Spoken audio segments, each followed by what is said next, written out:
Toy, put that guitar down. Come on in here, buddy. I want to talk to you.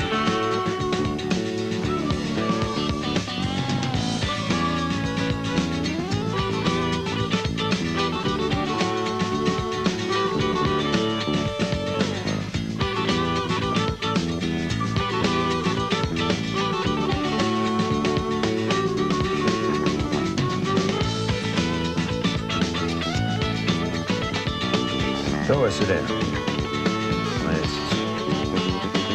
This old cowboy heard it in a love song. Can't You See? That's heavy-duty hits for the Marshall Tucker Band. Now, where were you when you wrote all these songs during your struggling years? Well, Bobby, I tell you, Can't You See, I wrote really before the existence of the Marshall Tucker Band. I wrote that, I'd say, a year before the band was even formed. And Heard It in Love song was written on a bus one night, one of those many nights that you get, the way you can get out there on the road. And so was This Old Cowboy. And so I did the majority of all my writing on the bus or either in a hotel room. Did you ever think about plugging them to some other artists? Not really. You know, I've really never had anybody to actually get my songs and push them. They've just always been people calling me up and say they wanted to do them. So I've been real lucky in that sense, I think. They probably picked them up from your album. That's what I mean, yeah, there's albums. And just hearing them on the radio or, country people would hear them say, well, that would sound good if I did it this way or that way. I'm curious to know who you learned songwriting from. Where did you get your style? I don't know, that's a good question. I don't really think I got my style from anybody. I think my favorite of all country music was the Bob Wills type music. I always enjoyed playing that. And I got a lot of my riffs from their stuff, a lot of the things, like This Old Cowboy, that da-da-da-da-da-da, that riff, that's kind of a Willsy type, Texas swing type lick. And I loved Hank Williams. I guess I listened to him more than anybody when I was growing up. So, but really my words and my melodies and all is just something I can't it's nothing I didn't get from anybody else. It was just part of me. It just seemed like it just came out easy, I can't put a finger on what you're asking me is what I'm trying to tell you. Well, it's a unique style. I'll tell you what it is. I think it's a country message with a progressive sound and progressive chords. Yeah, I think, yeah. And it's a very country, the lyrics are. But the music is... there's no end to that. It's not limited to just country. Yeah. As you know, you played your music in front of thousands and thousands of young people. Right. Really young people. Yeah. And they love it and understand it. I think that the Marshall Tucker Band when it first started and all this and that really gave a lot of young kids their first taste of country music. I agree. Not saying it was real hard country, but it gave them just enough of that influence for them to like it, to say, well, I kind of like this. Let me listen to somebody else. Let me listen to a Merle Haggard or a Bobby Bear or a George Jones, or let's see what this is all about. I like to try to think sometimes that's what we did. Opened up a lot of doors. Well, it makes you feel good, the kind of music that you do. It makes you feel good like the 50s rock and roll. I can hear it even today and it makes me feel good. Oh, yeah. And there's no way in the world that anybody can sit down and listen to Toy Caldwell picking one of your Southern rock hits and not feel good. Well, thank you. I mean, it makes me, and I don't have that much energy, it makes me want to get up and do something. How did Waylon get a hold of your song? Well, Waylon called me, I think it was around 75, 75. And it's gray hair is not that gray. and just said, Toy, what do you think about me doing Can't You See? I said, Waylon, that sounds like a great idea. But Hank Williams also asked me, this Junior had also asked me to do it. And I think Hank Jr.'s people didn't want him to do it because he said it didn't sound country enough. But then Waylon went ahead and did it, and it was a great big hit for Waylon. So Hank's never let me forget about that, I don't think. Well, I think Hank and Waylon... Hank did the song eventually, but it was... Yeah, I've heard him do it. Yeah. I think Hank Jr. and Waylon, and of course myself, too, have always been big fans of your music. And where did the name Marshall Tucker. Is there a real Marshall Tucker? Yeah, he's a blind man. He tunes pianos in Spartanburg. And this is not, don't think I'm jiving. This is the truth. And one night, we before the Marshall Tucker Band was formed, we had a gig, and we didn't have a name for a band. And so that was it was on the keychain that this place was practicing at. He let us rent it, and it was Marshall Tucker. And we just said, that's a good thing as any. So that was the name of the band.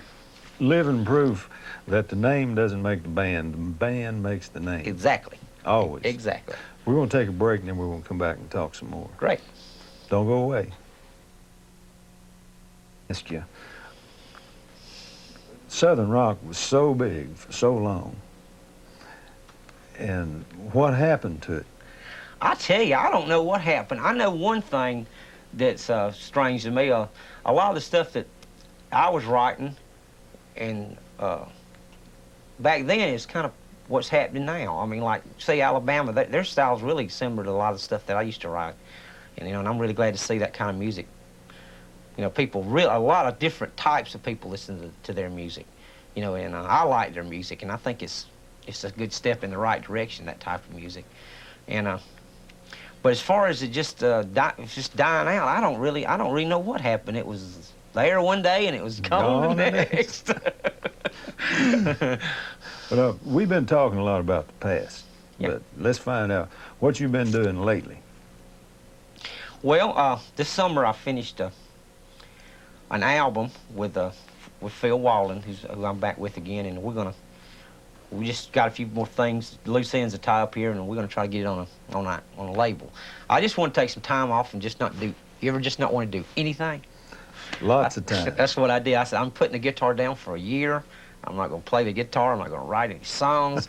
I just want to go fishing, and the rod and reel might run my music career, but that's fine with me. I don't care. I just want to get away from music for a little while. But then I started wanting to play again, and it's really nice to get, It didn't last too long, did it? No, it didn't last as long as I thought it would. They say the only thing worse than being on the road too long is being off the road too long. I agree with that. You get restless. Yeah, that's exactly You really right. do. That's exactly right. Well, I guess you're going to keep recording then. Yeah. We'll make some records, and then, like we saw Phil Walden around here a while ago. Yeah, Phil was here, and I came up with my wife, Abby. 15 years we've been married. We're kind of celebrating that, and had to throw that in. And I'm looking forward to just starting fresh again. I'm real excited about it. Yeah, you can tell it. You look good, and you're not. You say it. You're not burnt out. Yeah, the fire's back in me. Fire's back. That's what's great. That's what's wonderful about it. We're going to make a shift now at the studio. We're going to make a shift from your, what do you call it, easy loping in the saddle rock, and we're going to do a little blue-eyed soul, because Jimmy Hall is ready. Sounds good to me. And he's going to do like Mick Jagger and keep on smiling. All right. You've heard that. Sure. Who hadn't?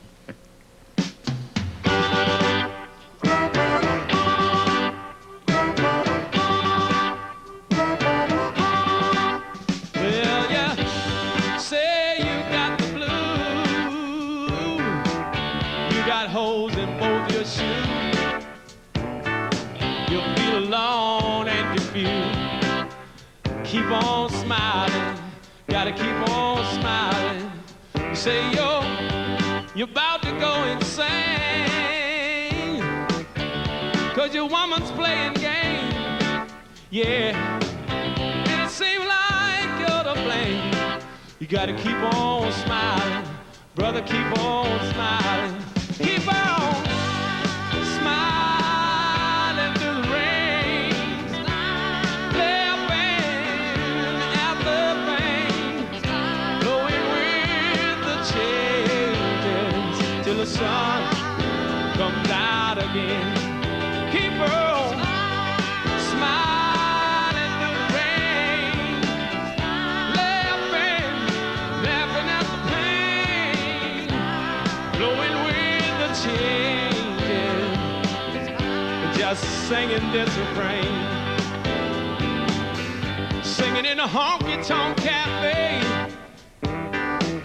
Nobody's hearing what you play, but that's all right, 'cause they're too busy drinking anyway. Yeah, you gotta keep on smiling, keep on smiling. You know I found me a piece of land. Gonna change from city boy to laid back country man. I'm gonna try to build my life with my hand. Keep on smiling, keep on smiling, smiling through the rain, laughing, laughing at the pain, flowing with the changes until the sun comes out again.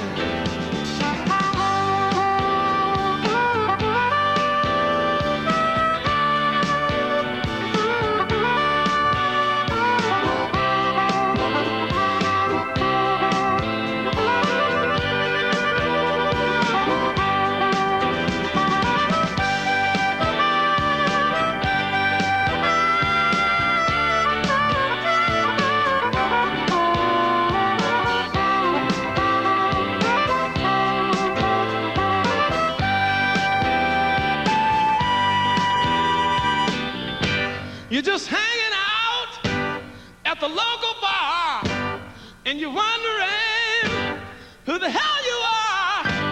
Are you a farmer? Are you a star?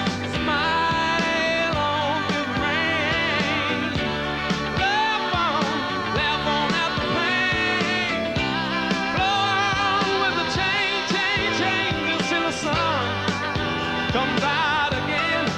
Keep on smiling through the rain, laughing at the pain, flowing with the doggone change until the sun comes out again. Everybody gotta keep on smiling, smiling, smiling, laughing, flowing, I said flowing. Keep on, I keep on smiling, smiling, laughing, flowing, keep on, everybody, keep on smiling,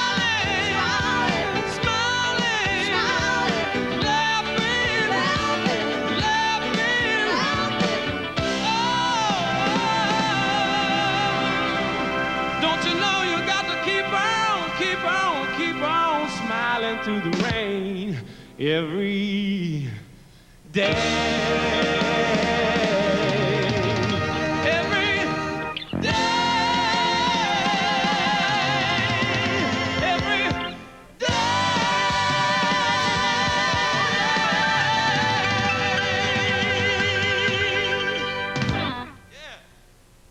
You're hot. Thank you. How many Thank you. times have you been compared to Mick Jagger or the Rolling Stones? Look a lot like. A lot in the beginning when I first started doing some touring and things. I'd get that a lot because I jump around a lot on stage, and I guess physically I resemble him in a way. I remember one review in particular where a writer said, "I think Jimmy Hall's got one over on Mick Jagger because he is from Alabama, and Mick Jagger tries to sound like he is." That's true. You know. Well, you got a style that's pretty dynamic. Where did you come up with your style of performing and singing? Oh, I always loved the R&B singers, the greats of R&B, and Otis Redding, James Brown, Wilson Pickett. They were so electrifying. They just captured an audience. They had a great charisma. And between people like that and then Elvis Presley or Jerry Lee Lewis, that just put everything they had into it, you know? They didn't hold anything back. Wet Willie was really big from about 70 to 79, but they never did quite reach the tremendous star status that I felt like they deserved. Right. And I wonder why. I still look back on it and wonder sometimes. I know that, you know, we didn't have a style that was maybe as commercial as, you know, you can take commercial any way you want to, but as radio people thought we should have. But and we had the hits on the radio, You know, we had a lot of airplay on the radio. I don't Who know. knows? Who knows? I'll tell you what. I'll tell you one thing. The president of the record companies, they don't know either, because Dick Asher was president of CBS at the time Willie was there. And the last time I worked in New York at the Lone Star, you and Dickie Betts and a bunch of Southern rockers. That was fun. Working up there. And you came by the Lone Star and sat in, we jammed. And Dick Asher, the president of CBS Records, was there, and he was saying then, I don't know why. They should have been. Well, Willie, one of the great mysteries of our time, we still got a lot of people that come up to me and say, gosh, I love that band. Are you going to do it again? Are you going to, maybe do a reunion? Maybe do that someday. Well, why did the band break up? Just cost too much to put it on the road? Pretty much. I mean, we'd been together for almost 10 years, and as many albums. And getting to the point where we're drifting apart and maybe not getting as much, selling as many albums as we really would have liked to. And I got an offer from the record company to do a solo record. They wanted me to, do this project, and I've been thinking about it for years. And so I said, I'm ready. And at that point, it just, it was a friendly goodbye when the band split. But I said, I got to go do some other things.